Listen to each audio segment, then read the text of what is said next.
Di tengah malam yang sunyi, aku berdiri berhadapan dengan Jenderal Kopassus. Sosok yang selama ini dianggap tak tergoyahkan dan penuh wibawa, dengan nyali yang menggebu, menantang takdir yang mungkin akan mengubah segalanya. Apa jadinya ketika keberanian yang kupunya justru membawa tragedi yang mengguncang, bukan hanya hidupku tapi juga jiwa sebuah bangsa? Namaku Rudy. Lahir di tengah deru mesin pabrik, tumbuh di lorong-lorong sempit kota yang tak pernah benar-benar tidur. Udara di kampungku bau besi karatan dan oli bekas.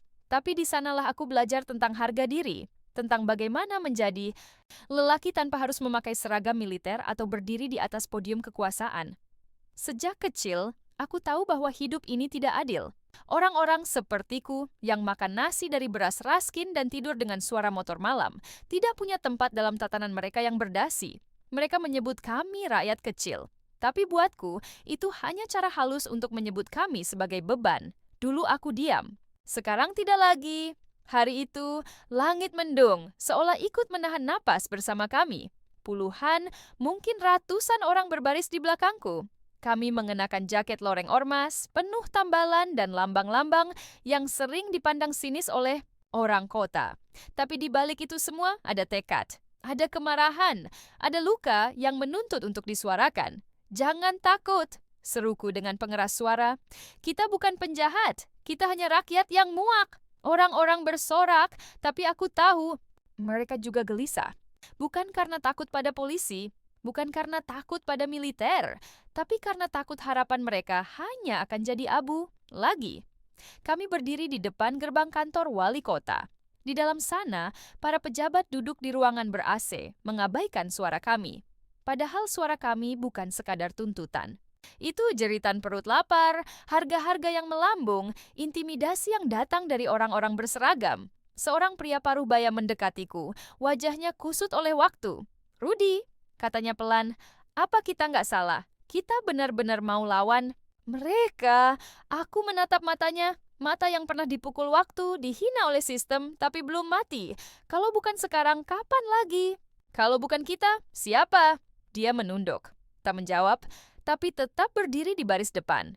Tak lama, mobil-mobil militer muncul di ujung jalan. Warnanya gelap, suara mesinnya seperti guntur yang menghantam aspal. Aku bisa merasakan detak jantungku mempercepat, tapi aku tak boleh goyah. Tidak hari ini, mereka turun. Workout, seragam hijau tua, sepatu bot mengilap, ekspresi dingin seperti batu nisan. Salah satu dari mereka maju, tinggi, berotot, dengan sorot mata yang tidak mengenal ampun. "Saudara-saudara," katanya tanpa senyum, "bubar sekarang juga. Ini perintah langsung dari pusat." Aku melangkah maju. Jarak kami hanya beberapa meter. Kalau kami tidak mau, dia menghela napas. Lalu mengangkat tangannya, memberi isyarat pada pasukannya. Beberapa orang mengangkat senjata ke atas, peluru karet, katanya. Tapi peluru tetap peluru. Aku tahu apa yang kulakukan setelah itu akan menjadi berita. Tapi aku tidak peduli. Aku melangkah lebih dekat dan menatap matanya lurus-lurus. Kami tidak akan diam. Kalau kalian pikir bisa membungkam kami dengan ancaman, kalian salah. Matanya menyipit. Ada sedikit rasa hormat di situ, tapi juga kemarahan. "Rudy, kan?" katanya pelan. "Kami tahu siapa kamu. Kami tahu siapa ayahmu. Darahku mendidih. Jangan bawa-bawa dia," desisku. "Dia bukan siapa-siapa buatku." Dia tertawa pelan. "Sayang sekali, seharusnya kau tahu batasmu." Aku mengepalkan tangan.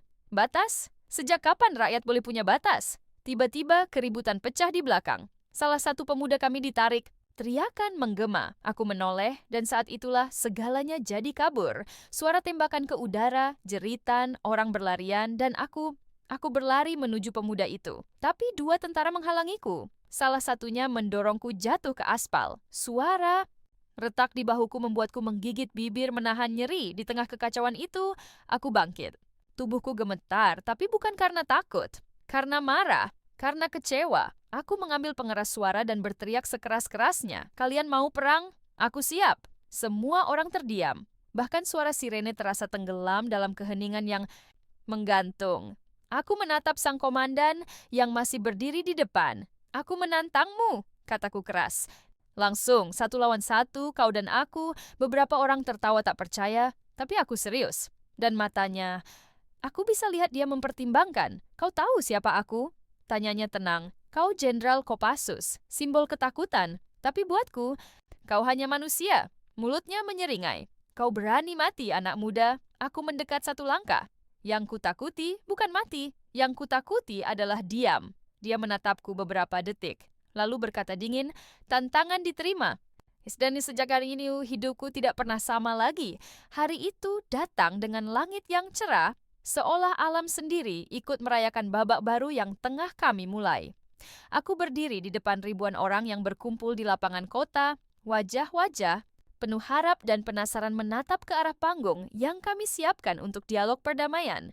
Ini bukan sekadar acara biasa, ini adalah momentum yang kami nanti-nantikan setelah segala luka, ketakutan, dan perjuangan. Aku menatap sekeliling, melihat berbagai wajah, ada anggota Grape, tentara yang dulu kulihat sebagai musuh, para tokoh masyarakat, serta keluarga yang turut merasakan dampak kerusuhan. Semua berkumpul di sini, bukan untuk berkonflik, tapi untuk membuka hati dan pikiran. Dalam dadaku, perasaan campur aduk. Ada lega, haru, tapi juga tanggung jawab besar yang menekan. Aku mengingat kembali perjalanan panjang yang kujalani, dari tantangan berani menghadapi Jenderal Kopassus, hingga momen mengungkap siapa aku sebenarnya. Anak seorang jenderal yang mencoba membuktikan diri tanpa menjadi bayang-bayang masa lalu. Panggung itu menjadi saksi perjuangan kami, saksi betapa kerasnya kami berusaha menyatukan kembali fragmen-fragmen bangsa yang hampir pecah. Aku menarik napas dalam-dalam dan mulai berbicara dengan suara yang kuat tapi penuh ketulusan. Saudara-saudara, hari ini kita tidak datang sebagai lawan, tapi sebagai saudara yang ingin membangun masa depan bersama. Kita tahu jalan yang kita lalui tidak mudah. Ada luka yang belum sembuh, ada ketakutan yang masih menghantui. Tapi aku yakin, selama kita mau membuka hati, kita bisa melewati semua itu. Sorak-sorai dan tepuk tangan menggema. Aku menatap ke arah Jenderal Kopassus yang berdiri di sampingku, dan melihat senyum tulus dari pria yang selama ini menjadi lawan sekaligus guru. Perdamaian bukan hanya sebuah kata, lanjutku, melainkan sebuah tindakan nyata yang harus kita jalani bersama. Dari dialog ini, dari pertemuan ini, mari kita mulai menulis babak baru yang penuh dengan pengertian dan harapan. Dialog pun dimulai. Aku dan Jenderal Kopassus bergantian mendengarkan suara dari masyarakat. Ada yang berbicara tentang kehilangan, tentang harapan, tentang ketidakadilan yang selama ini tersembunyi di balik kebisingan politik dan kekuasaan. Aku mendengar, aku menangis. Aku merasa berat sekaligus ringan, karena disinilah awal dari penyembuhan. Seno duduk di sampingku, sesekali mencatat dan mengingatkan aku untuk tetap fokus. Lia, jurnalis yang setia mengikuti kisahku, mengabadikan setiap momen dengan kamera dan catatan. Suara-suara itu, kata-kata mereka, adalah bahan bakar bagi perjuangan kami. Namun perjalanan ini bukan tanpa hambatan. Di sela-sela dialog ada kelompok yang mencoba memprovokasi, membakar semangat lama yang hampir padam. Aku harus menenangkan suasana, mengingatkan semua bahwa kami di sini untuk menyatukan, bukan memecah. Di satu titik, seorang pemuda berdiri, suaranya gemetar tapi penuh semangat. Aku dulu benci militer. Aku kehilangan kakakku dalam konflik yang tak pernah selesai. Tapi hari ini aku melihat ada harapan. Aku ingin percaya kita bisa berubah. Mendengar itu, aku teringat betapa pentingnya memberikan ruang bagi semua orang untuk berbicara, untuk didengar. Hari itu berlangsung hingga malam. Setelah dialog resmi usai, aku dan Jenderal Kopassus berdiri di pinggir panggung, melihat kerumunan yang perlahan bubar dengan wajah-wajah lebih ringan dan penuh harapan. "Aku bangga padamu, Rudy," katanya lirih. "Kau telah melewati banyak hal, dan kau membuktikan bahwa keberanian bukan soal kekuatan, tapi hati." Aku tersenyum, merasakan beban yang selama ini kupikul mulai terangkat. "Terima kasih, Jenderal. Aku belajar bahwa menjadi kuat berarti juga berani membuka diri." Malam itu, aku pulang ke rumah dengan perasaan damai yang jarang kurasakan. Ibuku menyambutku dengan pelukan hangat, dan aku tahu kami semua mulai menata kembali hidup yang sempat retak. Dalam beberapa minggu berikutnya, forum perdamaian itu terus berjalan. Masing-masing pihak berkomitmen menjaga apa yang telah kami mulai. Aku melihat perubahan perlahan tapi pasti. Ketegangan mereda, dialog menggantikan kekerasan, dan harapan tumbuh di hati banyak orang. Namun, aku juga sadar perjuangan ini tidak akan pernah selesai dalam semalam. Ada luka yang perlu waktu untuk sembuh. Ada dendam yang harus dilunakkan dengan kesabaran dan cinta. Di akhir perjalanan ini, aku belajar sesuatu yang paling berharga. Bahwa keberanian sejati bukanlah tentang melawan atau menang, tapi tentang mampu berdamai dengan diri sendiri, dengan orang lain, dan dengan masa lalu. Dan di bawah langit yang bertabur bintang, aku yakin masa depan yang lebih baik sedang menanti. Bukan karena aku, bukan karena Jenderal Kopassus, tapi karena kita semua yang memilih untuk percaya dan berjuang bersama. Malam itu, setelah acara dialog perdamaian usai, aku duduk sendiri di ruang kecil markas GRIB. Suara riuh kota mulai mereda, digantikan oleh Henning yang memberi ruang bagi pikiranku. Aku menarik napas dalam-dalam, membiarkan segala beban yang selama ini menumpuk mengalir keluar perlahan. Satu persatu, fragmen kehidupan yang bertabrakan kini mulai menyatu. Hari-hari ini, aku semakin menyadari bahwa keberanian yang sejati bukan hanya soal menghadapi musuh di medan perang, tapi keberanian untuk mengakui kesalahan, membuka hati, dan menanggung konsekuensi dari setiap langkah yang diambil. Duel yang kulakukan dengan Jenderal Kopassus telah membawa bencana, tapi juga menjadi pintu menuju pemahaman yang lebih dalam tentang diriku sendiri, tentang ayahku, dan tentang bangsa. Ini aku menatap foto ayah yang tergantung di dinding kecil ruangan itu. Wajahnya tegas, penuh kewibawaan, tapi kini aku melihat bayangan seorang manusia yang tak pernah lepas dari beban berat tanggung jawab. Kami berbeda, tapi juga sama. Aku, sebagai anaknya, berjuang untuk mengukir jalan sendiri. Dia, sebagai jenderal, berjuang untuk mempertahankan kehormatan dan kedamaian yang selama ini menjadi tugasnya.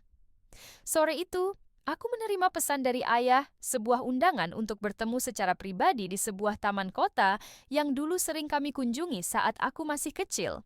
Aku tahu, ini bukan sekadar pertemuan biasa. Ini adalah saat yang menentukan bagi hubungan kami yang selama ini rumit. Di bawah rindangnya pohon-pohon besar, aku menunggu dengan gugup.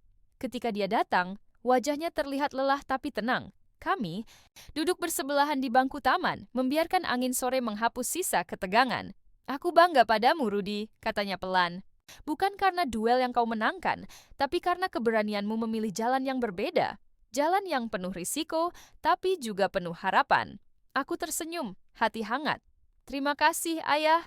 Aku ingin kita bisa melangkah bersama, bukan lagi sebagai bayang-bayang yang saling menakut-nakuti, tapi sebagai dua manusia yang saling mendukung." Amitabha Parrots meniding tentang masa lalu, tentang kesalahan yang pernah dibuat, dan tentang impian yang ingin kami raih untuk masa depan. Di sana, di bawah langit yang mulai gelap, kami menata ulang hubungan yang dulu retak. Aku merasakan sebuah kedamaian yang tak tergantikan, sebuah awal baru. Beberapa minggu kemudian, forum perdamaian yang kami gagas mulai menunjukkan hasil nyata. Masyarakat mulai aktif berpartisipasi, militer membuka diri lebih luas, dan pihak-pihak yang dulu saling mencurigai kini mulai berbicara dengan penuh rasa hormat. Aku melihat senyum di wajah para ibu yang dulu takut kehilangan anak-anak mereka, dan aku merasakan harapan yang tumbuh di hati pemuda-pemuda yang dulu terjebak dalam kemarahan. Suatu hari, aku berdiri di depan kelas sekolah dasar, berbicara kepada anak-anak tentang arti keberanian dan perdamaian. Mata-mata mereka penuh rasa ingin tahu dan semangat. "Keberanian bukan hanya soal berani melawan, tapi juga berani berdamai," kataku. "Kita semua bisa membuat perubahan, mulai dari hal kecil, seperti saling menghargai, mendengarkan, dan membantu sesama." Saat itu, aku tahu bahwa warisan terbesar yang bisa kutinggalkan bukanlah kemenangan dalam duel atau kekuatan organisasi, melainkan pesan perdamaian yang bisa menyentuh hati generasi penerus. Perjalanan ini mengajarkanku bahwa, meski bayangan masa lalu kadang datang menghantui, kita selalu punya pilihan untuk menyalakan cahaya dan menuntun diri kita ke jalan yang lebih terang. Di ujung jalan itu, aku berdiri tegak, penuh keyakinan bahwa masa depan yang damai bukan hanya mimpi, tapi tujuan yang bisa kita capai bersama. Suara. Dan selangkah kami menyatu dengan deru kota yang mulai gerah. Asap knalpot, debu jalanan, dan teriakan pedagang kaki lima jadi latar belakang pergerakan kami pagi itu. Sekilas, semua tampak seperti demo biasa, tapi yang tak terlihat, yang tak bisa ditangkap oleh kamera-kamera media atau drone intel, adalah bara yang menyala di dada tiap orang di barisan kami. Bara yang tak bisa lagi dipadamkan dengan janji kosong atau senyum pura-pura dari para pejabat. Sejak hari aku menantang Jenderal Kopassus, segalanya berubah. Gribe bukan lagi ormas yang dianggap sebagai bayangan liar pinggir kota. Kami jadi pusat perhatian. Media sosial mendidih, tagar-tagar bermunculan. Ada yang menyebutku pemberani, ada juga yang menyebutku gila. Tapi bagiku, kebenaran tak perlu dukungan dari semua orang. Yang penting, kami tidak diam. Langkah kanan. Langkah kanan, teriakan itu menggema dari barisan belakang. Ratusan anggota GRIB berbaris rapi. Kami bukan sekadar kelompok liar. Kami punya struktur, punya nilai, dan hari itu kami tunjukkan bahwa kami bisa lebih tertib daripada institusi yang suka menyebut kami pengacau. Di depan balai kota sudah berjejer pagar kawat berduri dan barikade polisi. Bukan militer kali ini, belum. Tapi aku tahu mereka mengawasi. Dari atap-atap, dari kamera. Dari balik mobil hitam tanpa plat nomor. Rudy, bisik Seno, temanku sejak kecil yang sekarang jadi koordinator logistik GRIB. Kita benar-benar mau orasi di sini. Kalau rusuh lagi, aku menoleh. Kita orasi. Tapi nggak satu pun dari kita mulai kekacauan. Kalau mereka yang mulai, baru lain cerita. Seno mengangguk. Tapi aku tahu matanya gelisah. Semua orang gelisah. Termasuk aku. Aku naik ke atas mobil komando. Pegang pengeras suara, semua pandangan mengarah padaku. Aku lihat wajah-wajah penuh keringat dan harapan. Wajah para tukang ojek, buruh cuci, mantan preman yang disapu oleh proyek revitalisasi kota. Mereka semua bukan tokoh utama di cerita negeri ini. Tapi hari itu, merekalah porosnya. Saudara-saudaraku, suaraku menggema. Aku tahu kita lelah. Kita sudah terlalu lama diinjak. Harga naik, gaji tak cukup, tanah digusur, anak ditangkap karena protes. Kita ini siapa? Sampai dianggap tidak pantas bersuara. Sorak-sorai meledak. Sebagian mengangkat tangan, sebagian meneteskan air mata. Kita bukan musuh negara ini, kita bagian dari negeri ini. Jangan biarkan siapapun, bahkan mereka yang berseragam, memperlakukan kita seolah kita hama. Tiba-tiba, seseorang melempar batu dari arah yang tak jelas. Kaca kantor balai kota pecah. Polisi langsung bergerak. Barisan mereka merapat. Sebagian mulai siapkan tameng dan gas air mata. Aku segera turun dan teriak, hentikan, jangan terpancing, terlambat. Batu berikutnya datang. Kali ini dari arah belakang kami sendiri, provokator. Aku tahu betul, ini bukan dari kami. Ini bukan dari GRIB. Mereka menyusup, mereka ingin rusuh. Karena mereka tahu, kekacauan akan membuat kami tampak seperti binatang. Gas air mata ditembakkan. Suara ledakan kecil terdengar dari depan. Beberapa kawan terbatuk. Sebagian mundur panik, tapi aku tetap berdiri, tak bergerak. Semuanya tenang. Duduk, teriakku. Entah bagaimana, mereka menurut. Perlahan, satu persatu, ratusan anggota GRIB duduk di tengah jalan, di depan barikade. Dengan mata merah dan dada sesak, mereka duduk. Dan itulah momen ketika jalanan jadi sunyi. Hanya napas berat dan suara lontaran gas yang mulai mereda. Aku angkat tangan, lalu menatap barisan polisi. Kami tidak akan melawan, kataku keras, karena kami tahu kalian juga manusia. Kalian juga punya keluarga. Jangan biarkan senjata di tangan kalian lebih keras dari hati kalian. Beberapa polisi menunduk. Salah satunya, petugas muda yang berdiri di ujung, bahkan tampak menahan tangis. Lalu aku berbalik pada massa. Lihat bagaimana damai bisa bicara lebih keras daripada peluru. Dari balik layar ponsel, video itu tersebar. Rudy dan GRIB duduk demi damai. Begitu tulis salah satu headline keesokan harinya. Tapi, aku tahu, ini baru permulaan. Malam harinya, aku dipanggil ke sebuah tempat rahasia. Bukan rumah, bukan markas, tapi gudang tua yang jadi tempat kami rapat darurat kalau situasi genting. Hanya ada aku, Seno, dan 2 orang yang tak seharusnya berada di situ. 2 perwira militer muda yang diam-diam ingin bicara. Mereka menyamar, tak bawa atribut, tapi jelas dari sikap dan cara bicara, mereka dididik di tempat yang sama seperti ayahku dulu.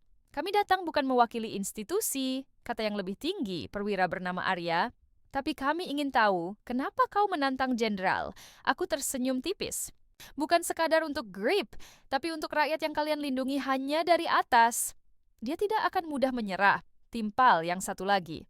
Jenderalmu itu Bukan jenderalku, potongku dingin, dia jenderal untuk mereka. Bukan untukku. Arya menatapku lama. Kau tahu, dia sangat berbeda dari apa yang orang pikirkan. Kau pikir kau sedang lawan monster, Rudy. Tapi kadang monster itu justru ada di belakangmu. Aku terdiam. Apa maksudmu? Dia tidak jawab. Hanya menyerahkan selembar foto, lusuh, hitam putih. Ayahku berdiri di samping jenderal itu. Tersenyum, bersahabat. Dulu mereka kawan. Tapi kau harus tahu, pengkhianatan terbesar datang dari orang yang paling kau percaya. Tanganku bergetar saat menerima foto itu. Hatiku mendadak berat. Aku kenal foto itu. Aku pernah lihat di lemari tua ibu, tapi aku tak pernah tahu siapa pria di sebelah ayahku. Dan malam itu aku mulai sadar, pertarunganku mungkin lebih dalam dari yang kubayangkan. Ini bukan lagi sekadar suara jalanan. Ini tentang darah, tentang kebenaran, tentang aku. Kabar tantanganku ke Jenderal Kopassus menyebar seperti api yang tertiup angin kering. Aku tidak menyangka apa yang kulakukan di depan balai kota kemarin menjadi headline besar di seluruh negeri. Media televisi, surat kabar, hingga berita online ramai membicarakannya. Bahkan di warung kopi dan angkringan, obrolan tentang duel kami jadi bahan utama. Pagi itu, saat aku membuka ponsel, ratusan notifikasi berisi komentar, dukungan, dan juga ancaman masuk bergantian. Beberapa teman di Grip tersenyum bangga, tapi tak sedikit yang terlihat cemas. Mereka tahu pertarungan ini bukan sekadar soal kami dan militer, ini pertaruhan yang lebih besar. Harga diri kami, masa depan organisasi, bahkan nyawa. Aku duduk di ruang rapat markas Grip yang sederhana. Dindingnya penuh poster perjuangan dan foto-foto aksi. Seno memandangku dengan serius. Rudy, kau yakin ini jalan yang benar? Duel terbuka. Dengan Jenderal Kopassus bukan main-main. Dia bukan orang biasa. Aku mengangguk pelan. Aku tahu, tapi ini cara kita menunjukkan bahwa kami tidak gentar. Bahwa keberanian bukan milik mereka yang berdasi dan berseragam saja. Seno menghela napas. Tapi bagaimana jika aku memotong? Kita tidak boleh takut sebelum bertarung. Jika kita mundur sekarang, orang-orang akan semakin putus asa. Malamnya kami mendapat kabar resmi dari pihak militer. Jenderal Kopassus sendiri menggunakan Bernstein tidak menolak tantangan itu, malah menerima dengan tegas. Dia menyebut duel ini sebagai ujian keberanian dan kehormatan. Bukan sekadar aksi politik, media langsung mengabarkan pertandingan duel antara Rudy, pemimpin Grip yang berani, melawan Jenderal Kopassus yang legendaris. Kota kami menjadi pusat perhatian nasional. Di balik sorotan itu, aku merasakan tekanan yang berat. Ada sesuatu yang mengganjal di hatiku. Seserang yang lama sekali ku sembunyikan mulai muncul dari bayang-bayang masa lalu. Sore itu aku bertemu dengan ibuku di rumah sederhana kami. Dia duduk dengan wajah sendu, matanya berkaca-kaca. Rudy, kau tahu siapa ayahmu sebenarnya? Tanyanya. Pelan aku menatapnya. Aku tahu, Ibu, tapi aku tidak ingin hidup dalam bayang-bayangnya. Dia menggenggam tanganku erat. Ayahmu adalah mantan jenderal yang dihormati, tapi juga penuh kontroversi. Duel ini bukan hanya tentangmu dan Jenderal Kopassus. Ini tentang keluargamu juga. Aku menunduk, merasakan beban yang semakin berat di pundakku. Tapi aku tahu, aku harus melangkah maju. Tidak hanya untuk diriku, tapi untuk semua yang percaya pada perubahan. Keesokan harinya, aku memutuskan untuk mengumumkan secara resmi rencana duel itu di hadapan publik. Dengan suara mantap, aku menyampaikan tantangan terbuka. Itu, suasana tegang tapi penuh harapan. Ini bukan duel untuk kebencian, kataku. Tapi untuk menunjukkan bahwa keberanian dan kebenaran bisa menyatukan, bukan memecah. Kota kami terbelah antara yang mendukung dan yang meragukan. Tapi aku siap menghadapi semuanya. Duel kami akan menjadi babak baru dalam sejarah. Tidak hanya bagi Grip, tapi juga bagi seluruh rakyat yang menunggu perubahan sejati. Dari jauh, aku menatap gedung tua di ujung jalan, tempat di mana segalanya dimulai. Rumah yang dulu pernah menjadi saksi bisu masa kecilku, tawa yang hilang, dan rahasia yang terkubur dalam-dalam. Seperti bayang-bayang yang tak pernah lepas, masa lalu itu selalu menyelip di setiap langkahku, terutama saat aku berdiri di ambang tantangan besar ini. Hari itu, aku memutuskan untuk kembali ke rumah lama itu. Bukan untuk mencari kenyamanan, tapi untuk menghadapi apa yang selama ini kusembunyikan dari diriku sendiri dan dari dunia. Ibuku sudah menungguku di ruang tamu. Matanya yang dulu cerah kini tampak lelah, tapi penuh keteguhan. Ia membuka sebuah kotak kayu kecil dan mengeluarkan sejumlah foto serta surat-surat tua. Di sana ada potret ayahku, seorang jenderal yang dulu sangat disegani, tapi juga menjadi kontroversi di kalangan militer. Ayahmu, katanya pelan, adalah lelaki yang penuh dengan dilema.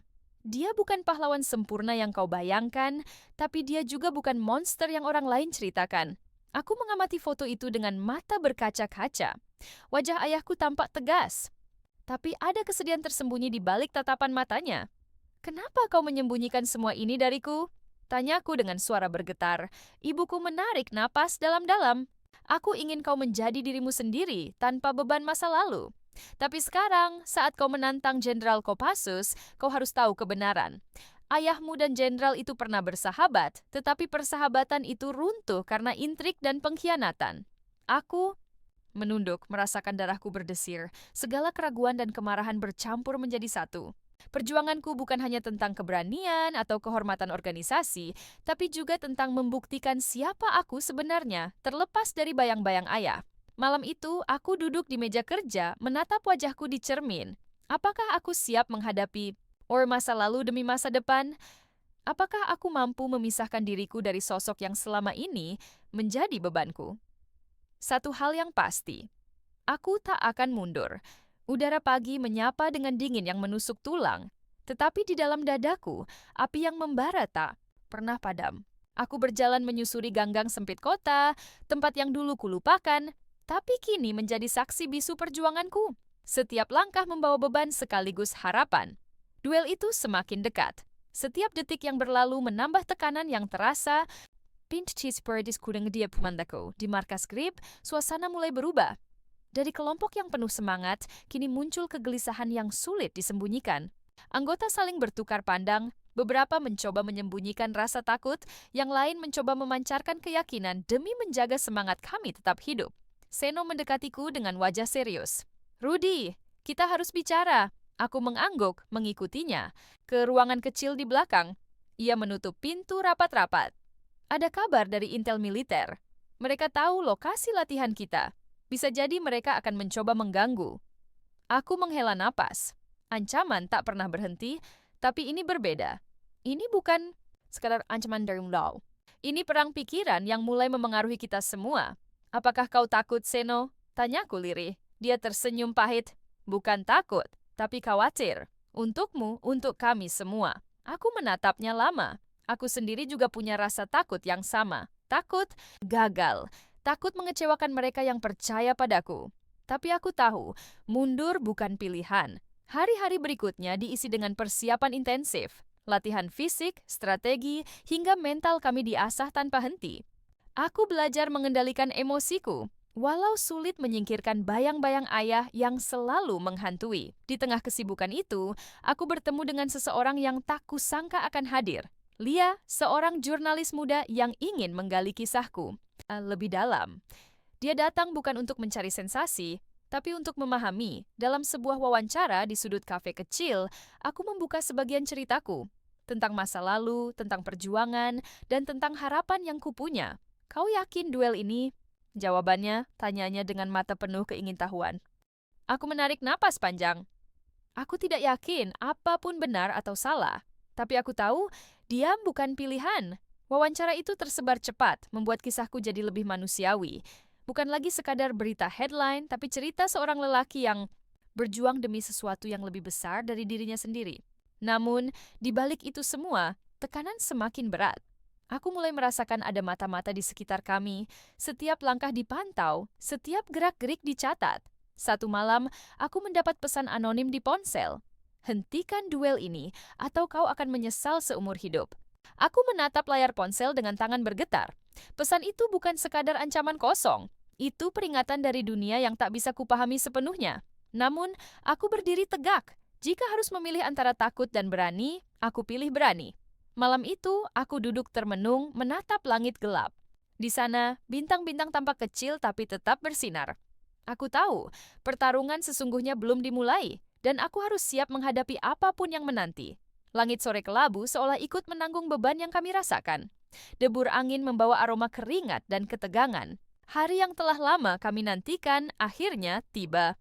Di sebuah lapangan terbuka yang dikelilingi oleh pagar besi tinggi, ribuan pasang mata menatap kami dengan penuh antisipasi. Media dari segala penjuru negeri telah hadir, menjadikan duel ini bukan kebasta permainan pertarungan antara aku dan Jenderal Kopassus, tapi simbol pergulatan yang lebih besar, antara keberanian dan kekuasaan, antara masa lalu dan masa depan. Aku mengenakan pakaian serba hitam, baju yang sudah penuh bekas latihan keras. Napasku berat, namun hatiku berdebar lebih kencang dari biasanya. Aku tahu, tidak ada ruang untuk ragu. Di seberang, Jenderal Kopassus berdiri tegak dengan wajah dingin dan tatapan penuh kewaspadaan. Dia sosok yang kukagumi sekaligus kutakuti. Dalam diam, aku mencoba menangkap isyarat dari matanya. Ada sesuatu yang lebih dari sekadar lawan yang harus kuhadapi. Rudy, suara pengawas duel terdengar di pengeras suara. Hari ini kalian akan bisa bertarung bukan hanya dengan kekuatan fisik, tapi juga dengan jiwa dan hati. Sorak-sorai menggelegar, tapi aku merasakan ketenangan aneh mengalir dalam diriku. Ini lebih dari sekadar duel. Ini ujian. Ketika aba-aba dimulai, kami bergerak. Gerakan cepat, refleks yang diasah bertahun-tahun. Serangan dan pertahanan, semuanya terjadi dalam hitungan detik. Keringat bercucuran, otot-otot tegang. Dalam pertarungan itu, aku melihat bayang-bayang ayahku, sosok yang dulu kuragukan, dan sekaligus kuinginkan untuk aku lampaui. Aku bertarung bukan hanya untuk diri sendiri, tapi untuk membuktikan bahwa aku mampu mengatasi warisan yang membebani. Di tengah pertarungan, Jenderal Kopassus tiba-tiba menghentikan gerakannya dan berkata, "Rudy, kau lebih dari sekadar anak seorang jenderal. Kau punya nyali dan hati yang besar." Kalimat itu mengejutkanku. Sebuah pengakuan dari lawan yang selama ini kukira hanya musuh. Namun, di balik itu semua, ketegangan makin memuncak. Tiba-tiba, kerumunan mulai ricuh. Suara teriakan memecah fokus. Ada yang berusaha masuk ke arena, ada yang mulai melempar batu. Aku sadar duel ini bukan lagi soal kami, ini soal seluruh masyarakat yang terbelah yang selama ini merindukan perubahan, tapi juga takut akan kekacauan. Dalam sekejap, aku terjatuh. Luka di tangan dan lutut terasa panas, tapi aku tetap bangkit. Kita harus hentikan ini, teriakku, mencoba menguasai situasi. Namun, kerusuhan semakin parah. Polisi dan militer mulai turun tangan, suara sirene menggema, teriakan amarah dan ketakutan bercampur menjadi satu. Aku menatap Jenderal Kopassus yang kini juga tampak gelisah. Apa yang telah kita mulai? Bisikku dalam hati. Bab 6 ini menandai puncak ketegangan dan konflik. Jika kamu ingin, aku siap. Lanjutkan ke bab 7 yang akan mengungkap dampak dari duel ini serta plot twist yang kamu inginkan. Mau aku teruskan? 4.1 mini kegaduhan yang terjadi di arena duel berubah menjadi mimpi buruk nyata. Suara bentrokan, teriakan, dan sirene saling bertumpuk membuat suasana semakin kacau. Aku terjatuh dengan luka yang mulai mengeluarkan darah segar. Tapi yang lebih menyakitkan adalah luka dalam yang tiba-tiba terbuka. Rahasia yang selama ini kusembunyikan. Dalam keributan itu, aku melihat Jenderal Kopassus berdiri beberapa meter dariku. Wajahnya tampak serius, tapi ada keraguan yang jelas terpancar. Dia bukan lagi lawan yang kukenal dari kabar dan cerita. Ada sisi manusiawi yang tersembunyi di balik topeng kekuatan itu. Sementara itu, tiba-tiba seorang pria tua muncul dari kerumunan. Matanya menatap tajam ke arahku. Aku mengenali sosok itu dengan perlahan, hati berdetak kencang. Rudy. Suara pria itu berat. Kita harus bicara. Sekarang, aku tak punya... Pila mengik dia ke sebuah sudut yang lebih sepi jauh dari kerusuhan. Siapa kau? Tanyaku, suara penuh curiga. Dia menarik napas panjang. Aku ayahmu. Kata-kata itu menghentakkan jantungku. Pria di depanku bukan sekadar seorang pria tua biasa. Dia adalah mantan jenderal yang selama ini menjadi bayang-bayang dalam hidupku. Aku tahu apa yang kau lakukan, dan aku tahu risiko yang kau hadapi. Lanjutnya, tapi kau harus mengerti, duel ini bukan hanya tentang keberanianmu. Ini juga tentang hubungan rapuh antara militer dan masyarakat. Jika kau teruskan, bukan hanya nyawamu yang terancam, tapi perdamaian kita. Aku terdiam, segala kemarahan dan kebingungan bercampur jadi satu. Selama ini aku berjuang sendiri melawan bayang-bayang ayah yang kutakuti.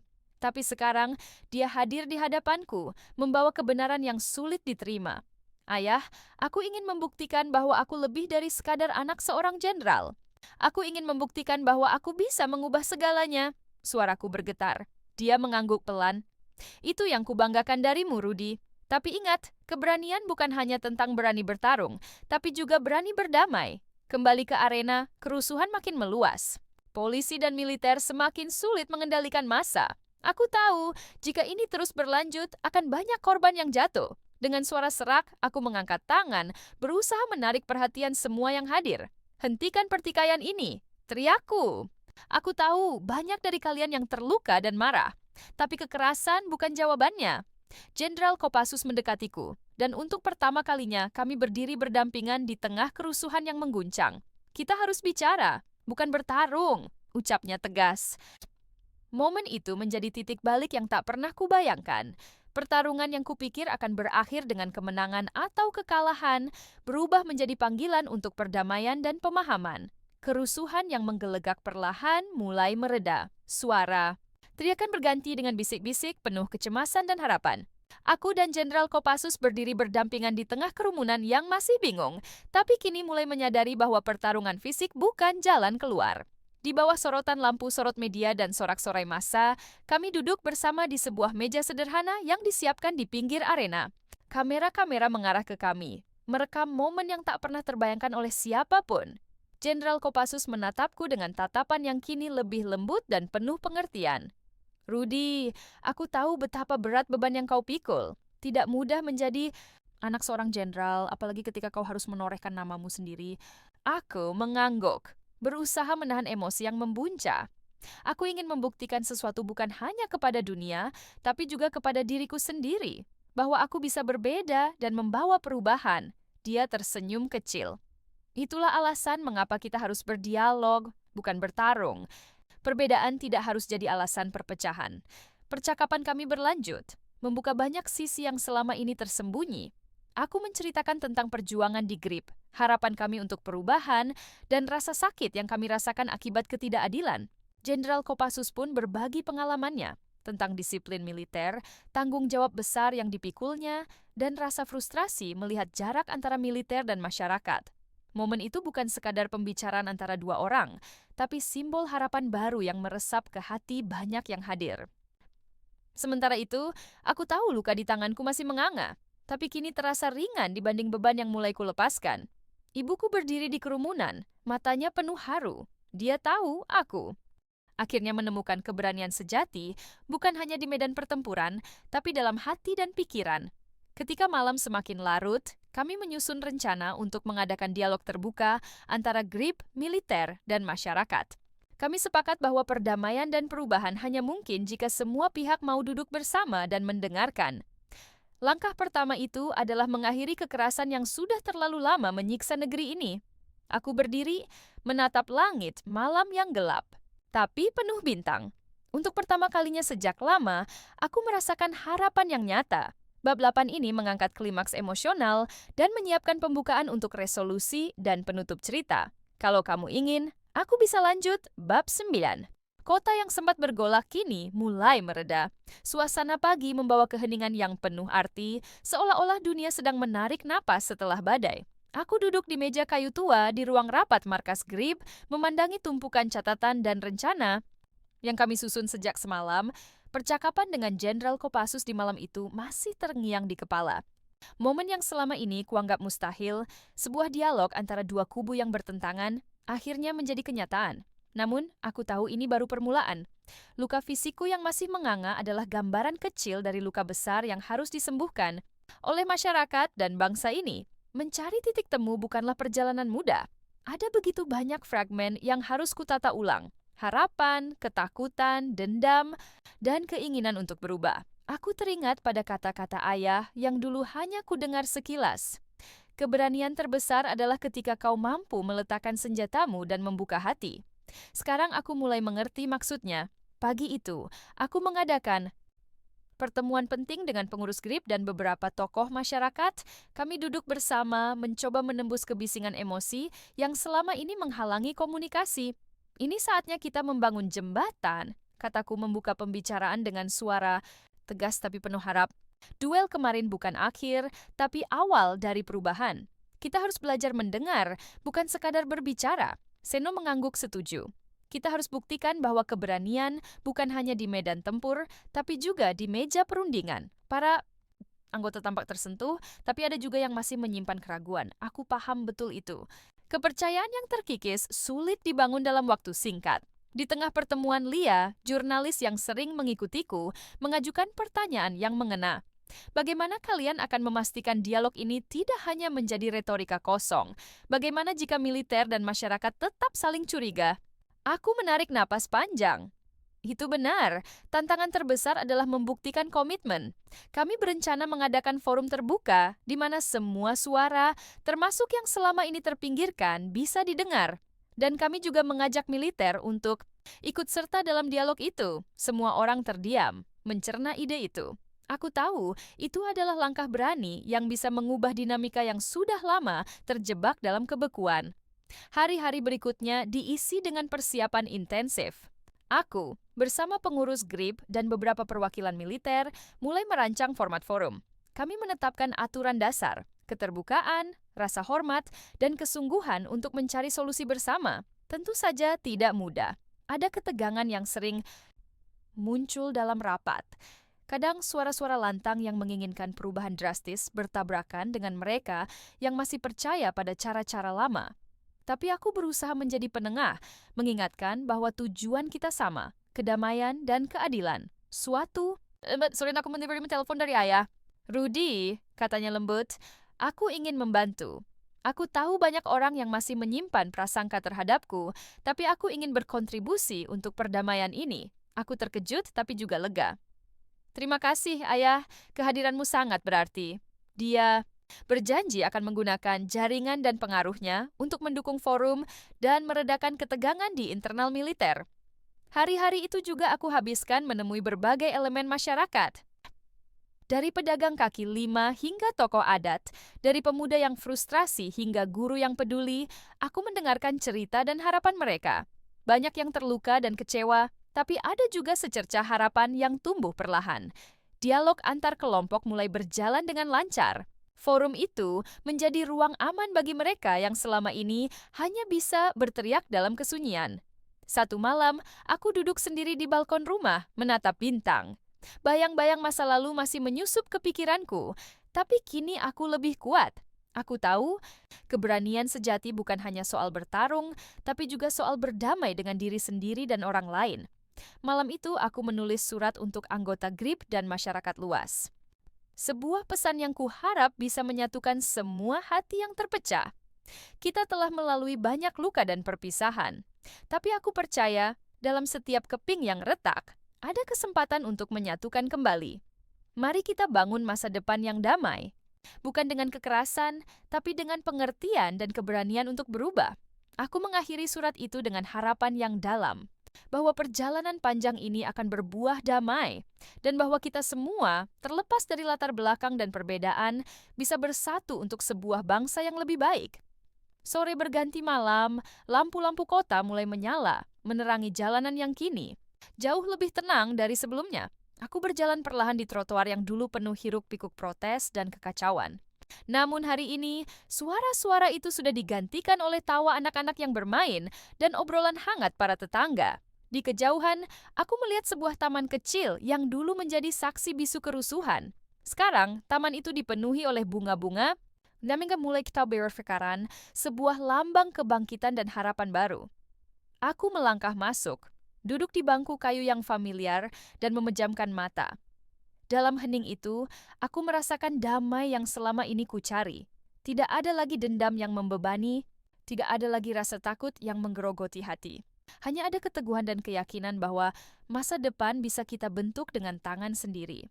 Perdamaian bukanlah akhir dari perjuangan, melainkan awal dari sebuah perjalanan panjang.